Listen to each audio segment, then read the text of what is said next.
ഈ ദുർഘടസന്ധിയിൽ എല്ലാവർക്കും ഓണാശംസകൾ നേരുന്നു. ഇതൊരു തീർത്തും അപ്രതീക്ഷിതമായ സംഭവമാണ് ഉണ്ടായിരിക്കുന്നത്.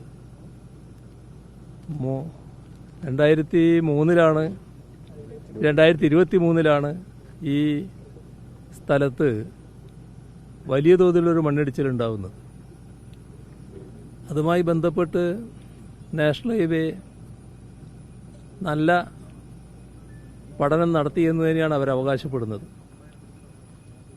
അവരുടെ അവകാശവാദപ്രകാരം അതിനുള്ള പരിഹാര നടപടികളും അവർ സ്വീകരിച്ചു.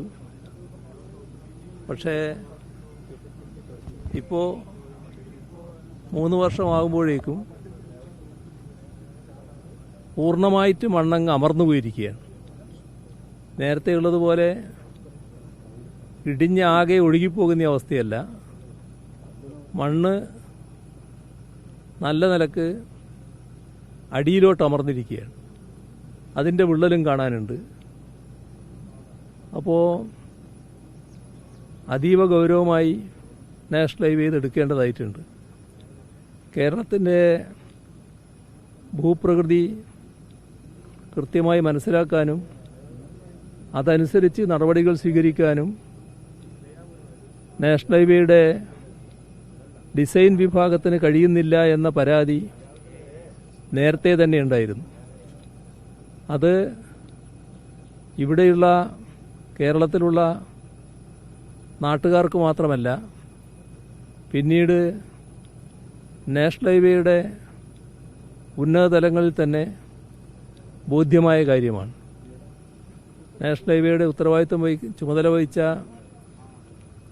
ശ്രീ ഗഡ്കരി തന്നെ ഡിസൈനിൽ പിശക് പറ്റിയെന്ന് അന്ന് സംസാരിക്കുമ്പോൾ എന്നോട് പറഞ്ഞ കാര്യമാണ്. പക്ഷേ അത് ആവർത്തിക്കുന്നുവെന്നാണ് ഈ സംഭവം കാണിക്കുന്നത്. അതുകൊണ്ട് തന്നെ നാഷണൽ ഹൈവേയുടെ അവർക്ക് എല്ലാ തരത്തിലുള്ള സാങ്കേതിക വിദ്യകളുമുണ്ട്. എന്നാൽ ആ സാങ്കേതിക വിദ്യ കേരളത്തിൻ്റെ ഭൂപ്രകൃതിയുമായി ബന്ധപ്പെട്ടുകൊണ്ടുള്ള പഠനത്തിന് ഉപയോഗിക്കണം. അതാണ് ഏറ്റവും പ്രധാനം. അത്തരമൊരു പഠനം വിശദമായി നടത്താമെന്നവർ സമ്മതിച്ചിട്ടുണ്ട്. ഇപ്പോൾ കേരളത്തിൻ്റെ ചാർജ് വഹിക്കുന്ന അനിൽകുമാറുമായി ചർച്ച ചെയ്ത് കാര്യങ്ങൾ നീക്കാമെന്നും അവർ സമ്മതിച്ചിട്ടുണ്ട്.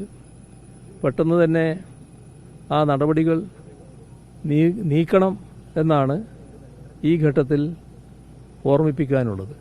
ഇനിയൊരു ദുരന്തം ഇവിടെയെന്നല്ല ഒരു സ്ഥലത്തും ഉണ്ടാകാതിരിക്കാനുള്ള ജാഗ്രതയോടെയുള്ള ഇടപെടൽ നാഷണൽ ഹൈവേയുടെ ഭാഗത്തു നിന്ന് ഉണ്ടാകേണ്ടതായിട്ടുണ്ട്.